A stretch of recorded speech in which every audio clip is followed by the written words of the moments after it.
prosecution for criminal trespassing and theft of services. A preliminary hearing is scheduled later this month. Collier is being held on 10% of $250,000 bail. Kristen Johansson, KYW News Radio, 103.9 FM. The family of a Camden County man who they say was shot by an off-duty New York City cop in May is suing the department, the city, and others.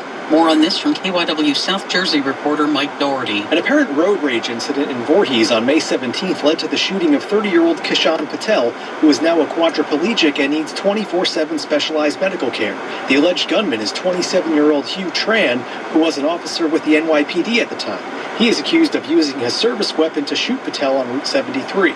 Attorney Joseph Marone filed a $300 million civil lawsuit against the NYPD, the former commissioner, Mayor Eric Adams, and others for what he says was a refusal to remove an officer they knew had mental health and substance abuse problems. They're the ones that gave him the gun, and they're the ones who knew that he was unfit to continue to have a gun, and they also knew that something bad was going to happen. I think that was outlined also in that hearing, that he was basically a ticking time bomb. Officer Tran was also named in the civil complaint, though Marone says the city and police leadership failed to properly handle the issues that Officer Tran was experiencing.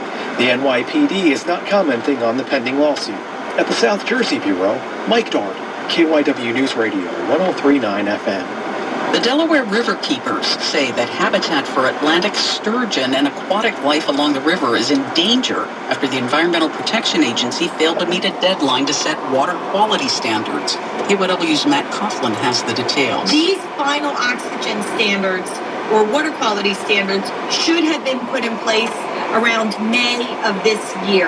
Delaware Riverkeeper Maya Van Rossum and the Delaware Riverkeepers Network filed a lawsuit in federal court demanding the EPA follow through on a commitment to raise water standards in the estuary, specifically to raise the level of dissolved oxygen in the Delaware to protect the endangered population of Atlantic sturgeon, of which there are less than 250 spawning adults left. The decrease in oxygen is the result of pollution inputs from people. The pollution comes largely from wastewater treatment plant inputs, as well as some industry inputs. And with better technologies that exist right now today, we could actually very quickly start to improve oxygen levels in the Delaware River. A new standard was proposed by the EPA last year and should have been in place 5 months ago. Van Rossum says the goal of the suit is to get the EPA to take the final step and enact the new standards so that wastewater plants and others take action. The river belongs to us, and the Clean Water Act makes that clear. This lawsuit makes that clear. I'm Matt Coughlin, KYW News Radio, 103.9 FM. Well, tonight we find out who the Phillies will face in the NLDS.